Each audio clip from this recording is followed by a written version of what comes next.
You know, for decades, being middle class in America meant something. It meant you made it. You had a decent job. You could buy a home, raise your kids, maybe even retire without fear. But somewhere along the way, that dream began to fade. And now, millions of Americans are waking up and realizing they're no longer in the middle, they're in the struggle. Let's go back a bit. In the 1950s and 60s, the middle class was booming. Factory jobs paid well. Families bought homes with one income. Kids could afford college without drowning in debt.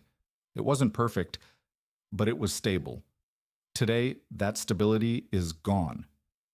Housing costs are up over 150% since the 1990s. Wages? Barely moved.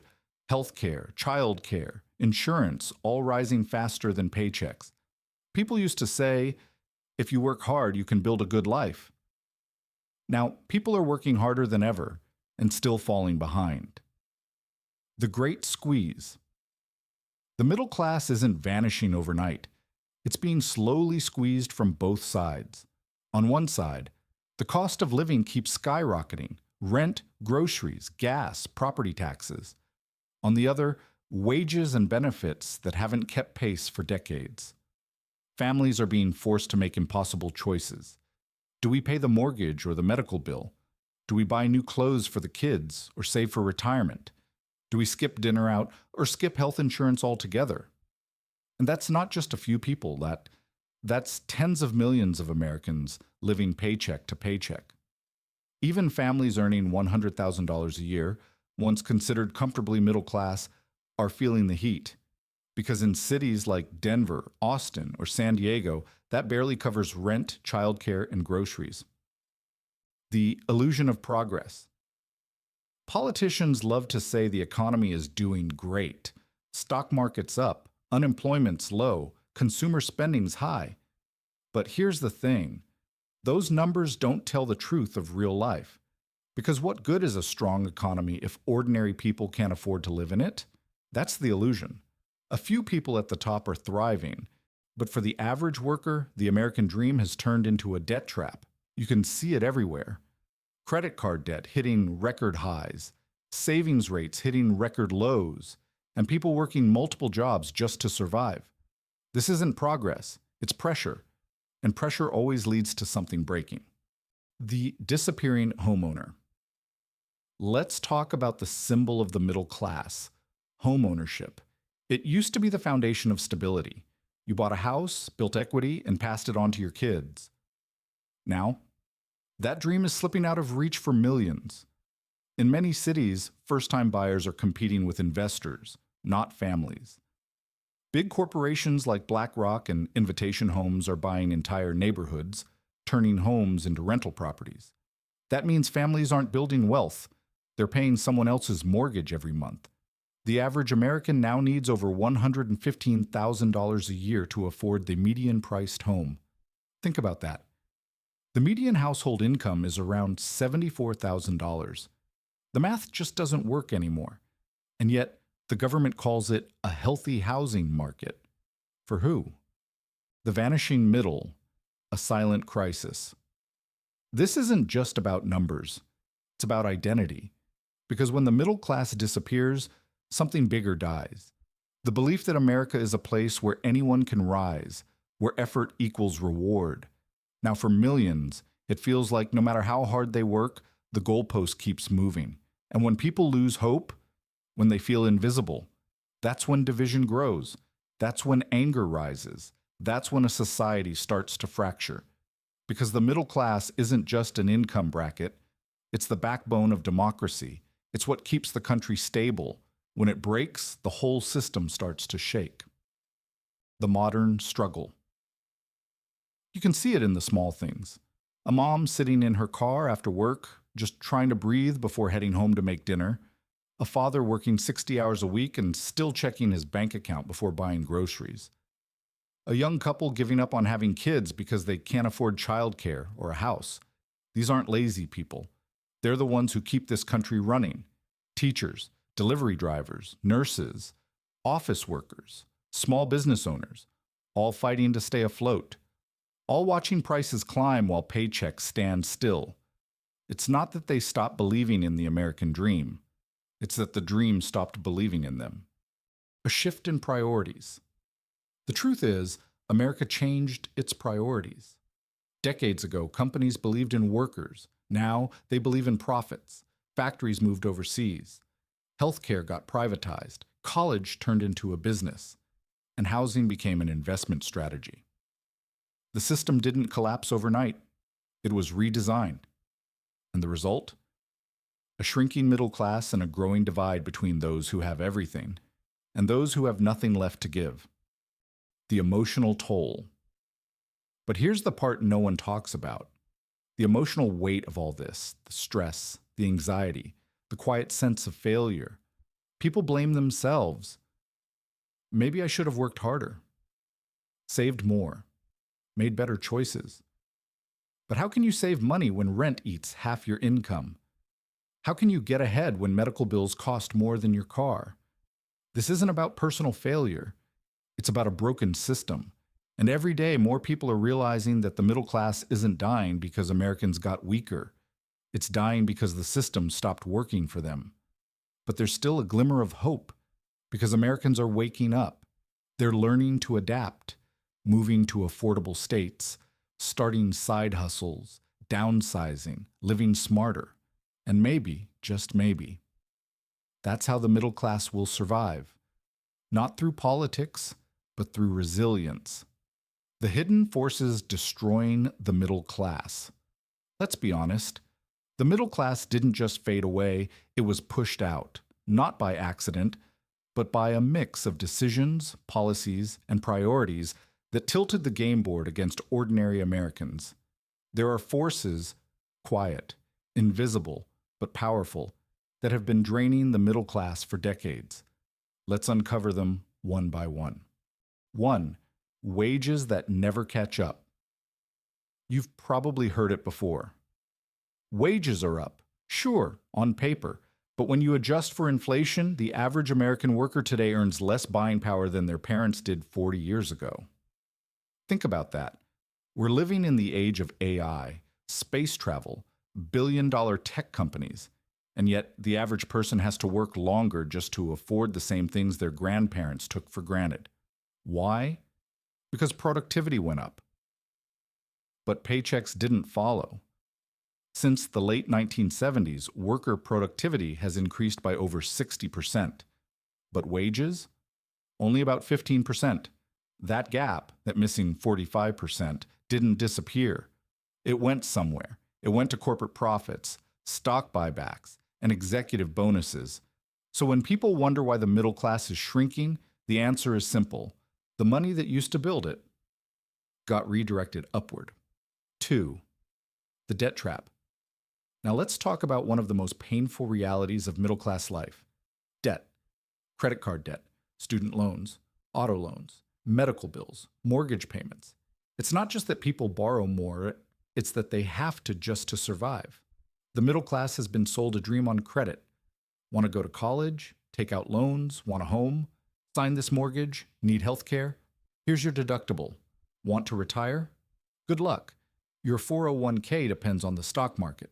In 2024, total household debt in America crossed $17 trillion, and credit card interest rates are now averaging over 22%. It's a treadmill that never stops, and every month, millions of families run faster just to stay in the same place.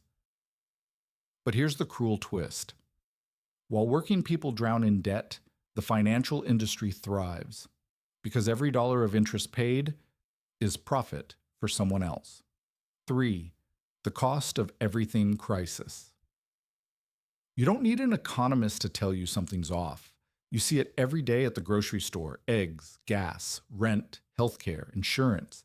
Every year it costs more to simply exist. In 2000, the average rent in America was around $600 a month. Today, it's over $1,900. A family of 4 needs nearly $85,000 a year to live comfortably in most states, and that's before taxes. Meanwhile, real wages haven't kept up. So what happens? Families cut back, skip vacations, delay medical care, take side jobs, because every dollar now feels stretched thinner than ever before. That's not an economy that's survival mode. 4. The disappearing job security. Remember when a good job meant stability? You worked hard and your company took care of you. Those days are gone. Now everything's gig, contract, freelance, no benefits, no pensions, no guarantees, just a flexible work environment, which really means all the risk is on you. In 1980, around 30% of workers had defined benefit pensions. Today, it's less than 4%. That means retirement is now your problem, not your employer's. And if the market crashes, like it did in 2008, your future disappears overnight. Companies talk about efficiency, automation, and AI integration. But what that really means is more profit for them, less security for you. 5. The healthcare nightmare. Even with insurance, Americans are drowning in medical bills. Over 40% of adults say they've skipped care because it costs too much.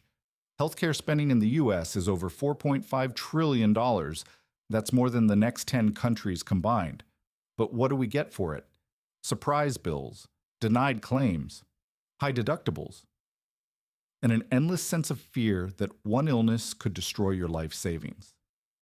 For middle-class families, healthcare isn't a safety net, it's a financial gamble. And every year, more people are losing. 6. The broken housing dream. Let's go deeper into the housing crisis. Because this isn't just about expensive homes, it's about a systemic shift in who controls the American neighborhood. Over the last decade, corporate investors have quietly taken over the housing market. Companies like Invitation Homes, Tricon Residential, and others are buying thousands of single-family houses, not to live in, but to rent out. That means fewer homes for families, higher prices for everyone, and a new class of landlords that don't live in your town. They live on Wall Street. In some markets, 1 in 5 homes is now owned by an investor. That's not a free market. That's a monopoly on the American dream, and it's pushing ordinary people further and further out into smaller towns, longer commutes, and endless rent cycles. 7. Taxes that favor the top. Here's a bitter truth. The middle class pays the bills for everyone else. Billionaires find loopholes, corporations shift profits overseas, and the poor often don't earn enough to be taxed heavily. But the middle? They're stuck carrying the load. Since 1980, corporate tax rates have been slashed. Meanwhile, payroll taxes, the ones that hit workers hardest, have barely changed. So the people who make the country run are paying more than the ones who own it. That's not fairness. That's feudalism in modern clothes. 8. The political distraction machine. Now let's talk about the elephant in the room, politics. Every election, both sides promise to help the middle class. Then nothing changes. Why? Because division is profitable. While Americans argue over red versus blue, real power brokers, corporations, lobbyists, and billionaires keep writing the rules in the background. Both parties depend on donors. Both parties play the same economic game. And as long as we're distracted by culture wars, no one notices the quiet, ongoing economic war happening in plain sight. It's not about left or right, it's about up versus down. 9. The vanishing community. There's another kind of loss that doesn't show up in the data, the loss of connection. Small towns hollowed out, malls shut down, neighborhood stores replaced by corporate chains. The middle class didn't just lose wealth, it lost community. Because when people stop owning homes, stop knowing their neighbors, stop feeling safe, the social glue that holds society together starts to melt away. It's no coincidence that loneliness, depression, and mental health struggles are at all-time highs. You can't build community when everyone's exhausted just trying to survive. 10. The digital divide technology was supposed to make life easier. Instead, it created a new hierarchy, those who control the tech and those who are controlled by it. Automation is eating jobs. Algorithms decide who gets hired, who gets approved, who gets seen, and AI, the same thing we're using to tell this story, is changing the rules faster than people can adapt. For some, this is a golden age. For others, it's a countdown to being replaced. That's the new reality. The digital divide isn't about access to the internet anymore. It's about access to opportunity. 11. The silent exodus. As a result, people are moving, not just for jobs, for survival. They're leaving expensive coastal cities and heading toward smaller, affordable places in the South and Midwest, Tennessee, Texas, Florida, the Carolinas. Remote work made it possible. Inflation made it necessary. But this migration is reshaping America's map, creating new boomtowns and new ghost towns. The middle class is searching for somewhere to belong again, somewhere they can rebuild that lost balance between work, life, and hope. 12. What comes next? So where does this all lead? If the middle class keeps shrinking, the country becomes a pyramid. A few at the top with everything, and millions at the bottom fighting over scraps. But there's still a chance, a narrow window to turn things around, through smarter policies, through community rebuilding, through people demanding real change instead of empty slogans. Can America save its middle class? So here we are. After all the numbers, stories, and hard truths, one question remains. Can the American middle class be saved? The honest answer? It depends on us.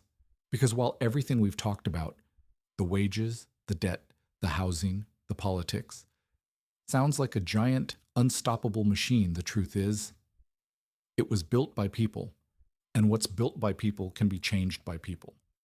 The spirit that built America. Think about this, the middle class didn't appear out of thin air.